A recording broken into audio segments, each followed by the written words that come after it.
Evangelija po Marku. Slava tebi, Gospod.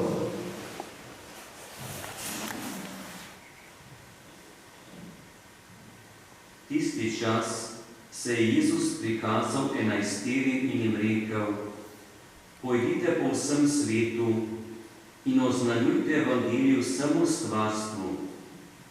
Kdor bo veroval, bo krščen in bo zveličan.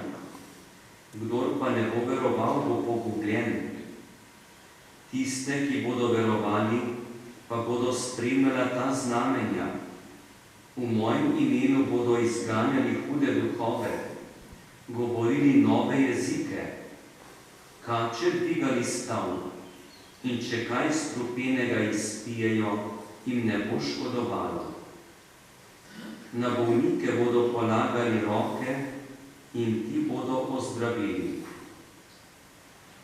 Gospod Jezus je bil vzet v nebo, potem, ko je z njimi govoril, in je sedel na Božjo desnico. Oni pa so šli in učili povsod. Gospod je delal z njimi in besedo potrjeval z znamenji, ki so jih spremljala. To je Kristusov evangelij. Hvala tebi, Kristus.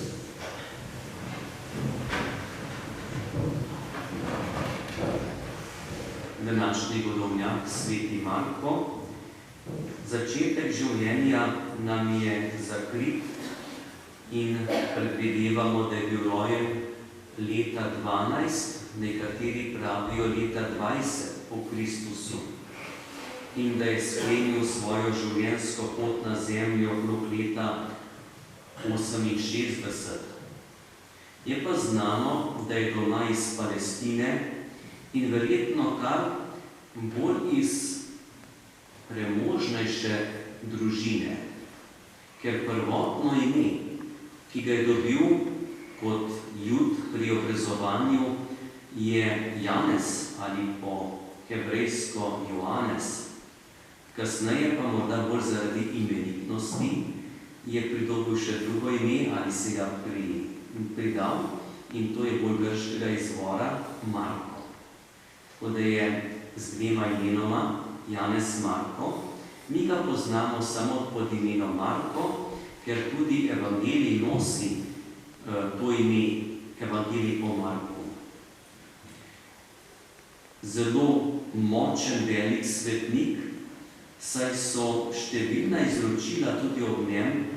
Nekateri pravijo, da je bil eden od tistih strežnikov v galilejski Kani, ko so vodo nosili, da je 6 vrčev bilo napolnjenih in je bil navzoč pri tem čudežu. Ni to zanesljiv podatek, prav tako tudi drugi ne, da je Marko tisti človek, ko je Jezus rekel, naj gredo in pripravijo za zadnjo večerjo, bodo našli moškega z vrčem vode. In tam vstopite in vprašajte za prostor, kjer bi praznovali. Nekateri celo pravijo, da je Marko lahko tisti mladenič, ki je bil blizu Jezusovega križevega pota in so ga zgrabili na poti na Kalvarijo in je pustil oblačilo ali pregrinjalo in nak pobegnil. Celo 4. poročilo pravi, zopet kot pripoved ljudi, da je po vstajenju v svoji hiši zbiral učence, ki so se zaklepali iz strahu pred ljudi, in je prišel Jezus pri zaprtih vratih do njih. To so izročila, lahko je tudi tukaj resničnost, ampak druga stvar se mi zdi še pomembnejša, ki gre lahko celo v eno tako našo okrepitev našega življenja. Lahko imamo občutek, Marko je izreden človek in tak velik svetnik, ker je bil tolmač apostola Petra, potem spremljevalec apostola Pavla. Sveti Marko je tudi sorodnik kot bratranec Barnaba, ki je tudi spremljal apostola Pavla na njegovih potovanjih, ampak kaj je tisto, kar pa lahko začutimo mi, ki danes živimo? Čeprav so to veliki svetniki, so hodili pot, ki je bila pot preizkušnje. In ta pot preizkušnje zemeljskega življenja je prinesla marsikaj. Tudi napetost med Pavlom in Markom. Tako da je Marko, ali morda Pavel, za nekaj časa odšel in zapustil Marka, ali obratno. In sta šla vsak po svoji poti. Ampak kasneje se je zopet pokazala pot odpuščanja, razumevanja, iskanja skupnega oznanjevanja in zopet je Marko spremljal apostola Pavla na njegovi poti v Rim. To so poti, ki lahko za nekaj časa človeka od nekoga odvrnejo, ampak ni to dokončno stanje. Tako kot v našem življenju pridejo stvari, napetosti, nerazumevanja, ki človeka od drugega oddaljijo, pa je težko živeti, pa je tisti trenutek obtežen. In zato je prav na mestu priprošnja apostolu Marku, da bi tudi na njegovo priprošnjo iskali pot razumevanja. Če je današnji dan prošnji dan za blagoslov našega dela, zelo hitro pomislimo na delo, ki ga opravljamo, lahko je to fizično, intelektualno, ali ni delo tudi takrat, ko človek dela za razumevanje, dela za spoštovanje do drugega, za sprejemanje bližnjega. To je lahko veliko težje delo, kot pa fizično delo. Veliko bolj naporno delo je iskanje nekega razumevanja kot intelektualno delo. Koliko napora, pa tudi razočaranj, pa vendar najbolj plemenito delo. Tisto delo, ki pušča posledice, ki so posledice svetosti. In po takih prizadevanjih sta si tudi apostol Marko, ki ga danes slavimo, in Pavel, ki se ga spominjamo ob Marku, pridobila svetost.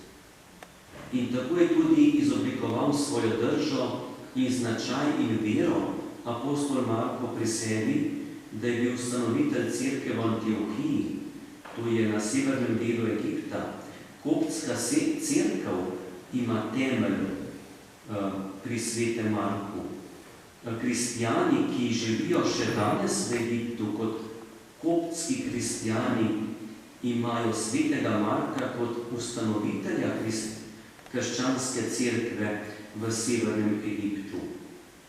Naj bo sveti Marko, čigar simbol je lev, tako ga tudi uporabljajo kot evangelista, res naš priprošnjik, da bi s pomočjo leva bili zmagovalci nad zlom in zmagovalci v Kristusu. Ne samo danes, večkrat se mu priporočamo. Takrat, ko bo težko, ko bo napetost, ko bo stiska, takrat naj bo sveti Marko naš priprošnjik za blagoslov našega dela in prizadevanja za pravo razumevanje. To je sveti Marko izkusil v svojem življenju in zato tudi pozna naš utrip življenja. In gotovo naše prošnje k njemu ne bodo neslišane, ampak jih bo nosil k Bogu, našemu odrešeniku.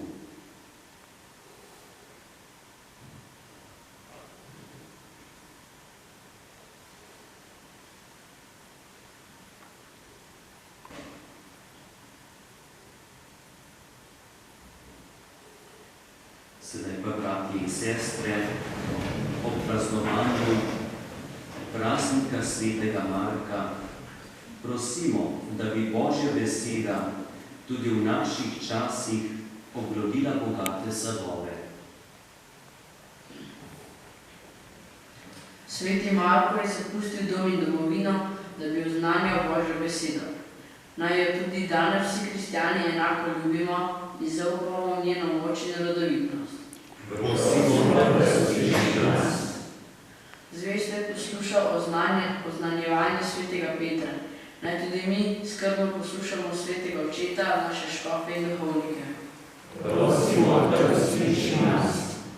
V jedrnatih besedah je zapisal Jezusovo veselo oznanilo, evangelij. Naj ga cerkev danes uspešno oznanja vsem narodom tudi po sodobnih sredstvih državnega obveščanja.